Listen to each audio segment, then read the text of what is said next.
Getting rid of nail biting can be a long journey, but where can you start? Here are the 4 A stations me and my clients went through on the journey to quit nail biting.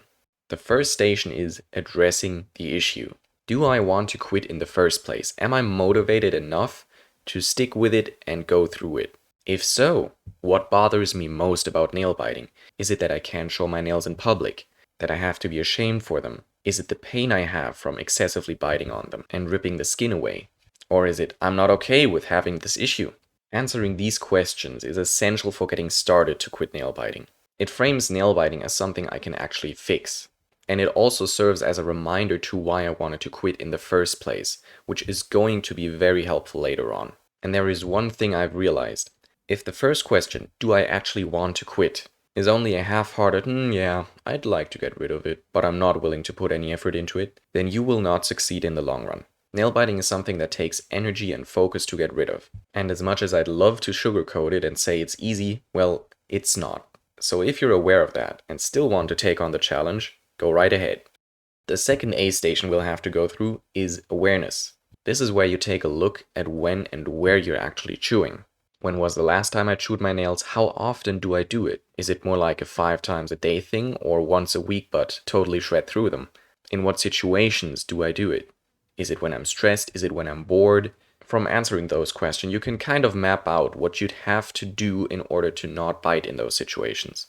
But more importantly, you have the ability to place reminders that you wanted to quit for those situations. If you often chew when you're bored whilst watching Netflix, then one of the best things to bring awareness is place a reminder there, like a nail set, and have it be there in that place so that when you get reminded of it, you can have the ability to say no or do something else instead.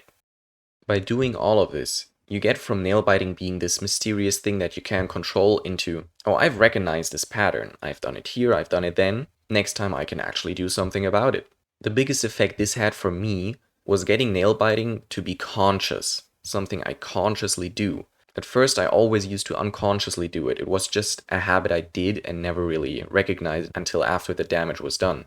But with the help of taking a look at when, where I do it, and also how I do it, I recognized the pattern in the moments I was doing it, and then had the chance to act upon it, which is the third A station we're going to take a look at. Altering behavior. When I have that decision, hey, I know I'm chewing right now, do I want to quit or do I want to continue?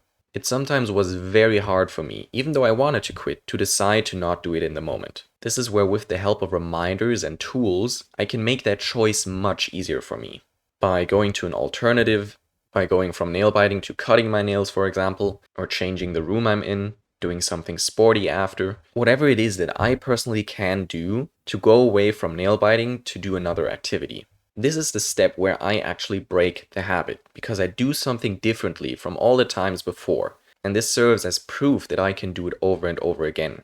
What had worked for me back then was realizing that I was chewing and deciding to, instead of chew, cut my nails. This served 2 benefits. First of all, it was the goal I was looking for, having clean and cut nails. And second of all, I took away the pressure from not doing anything in that situation. I didn't manage to change my behavior all the time. There were setbacks. There were weeks when I let my nails grow, and then on one day I just shredded through all of it. Setbacks are very normal. And what I realize, especially with the clients I have today, is that extending that period between setbacks is something that automatically happens. Because after a setback, you're not at zero again. You have the experience of having let your nails grow the first time, and you then use that experience to extend the time from I chewed after 1 week to I chewed after 2 weeks again, and then after 3 weeks, after 4 weeks. And this goes on until you're satisfied with the period of time in between, or you manage to leave it be for good. Which is the last A station to go through, the aftermath. What do I do if I manage to grow my nails? The first thing I had to learn was how to cut my nails. If I use nail clippers or scissors, how would I cut them so they wouldn't get ingrown into the sides or they wouldn't be too short after cutting them? Also, how do I manage to not fall back again? What are some systems I can implement? One of them was, for example, the safe fingers. I used to have safe fingers that I would never touch, and somehow this mental game worked for me that I could just stay away from certain fingers and only let out the urge on others. And by steadily increasing the number of those safe fingers, I was able to grow my nails out with limiting the damage. So what if you had 9 of those safe fingers, but only chewed on one of them? You secure your progress on one finger first, then 2 fingers, and 3 fingers, and so on until you don't need to chew on them entirely. Another way to save your progress is to limit damage. That if you once again feel the urge to chew, or have already started doing it, you once again pick up the nail clipper and give it a clean cut. Still looks like a clean nail, but you actually went through the action of chewing.